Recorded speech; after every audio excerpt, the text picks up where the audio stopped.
राष्ट्रहिताचा बुलंद आवाज, राष्ट्रप्रथम न्यूज. कोल्हापूर दिनांक 28 कोल्हापूर चित्रनगरीत पोस्ट प्रोडक्शनसाठी उच्च दर्जाचं तंत्रज्ञान येत्या काळात उभं राहणार असल्याची घोषणा राज्याचे सांस्कृतिक कार्यमंत्री ॲडव्होकेट आशिष शेलार यांनी केली आहे.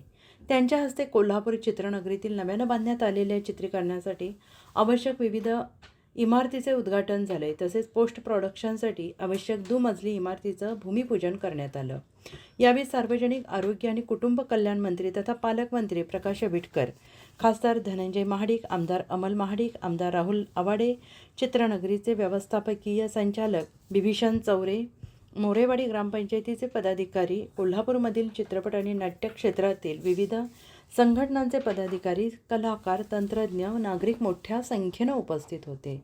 महाराष्ट्राची खरी कलानगरी कोल्हापूर असल्याचं सांगून ते पुढे म्हणाले, छत्रपती शाहू महाराजांच्या पदस्पर्शाने पावन झालेल्या या भूमीत 1985 साली सुरू झालेल्या या चित्रनगरीसाठी खऱ्या अर्थाने पुन्हा गती देण्याचं कार्य राज्याचे मुख्यमंत्री देवेंद्र फडणवीस आणि तत्कालीन अर्थमंत्री सुधीर मुनगंटीवार यांनी केलं आहे. नाटक, संगीत, लोककला, लोकवाद्य आणि लोकसंस्कृती ही महाराष्ट्राची ओळख आहे.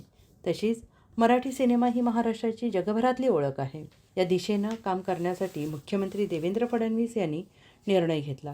तत्कालीन अर्थमंत्र्यांनी दिलेला निधी तसेच आता प्रस्तावित असलेल्या 16 कामांसाठी आवश्यक निधी यासाठी आमदार अमल महाडिक यांनी सर्वात मोठा पाठपुरावा केलेला असून त्यांचं हे यश आहे असंही मंत्री शेलार यांनी म्हटलेलं आहे.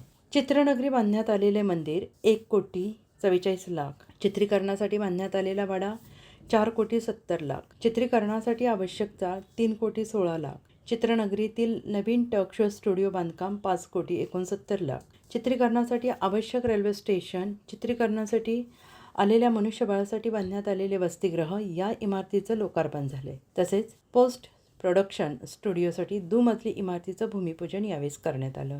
या सर्व कामांची एकूण किंमत 44 कोटी रुपये एवढी आहे. यावेळी जैन अल्पसंख्याक आर्थिक विकास महामंडळाचे अध्यक्ष ललित गांधी उपस्थित होते.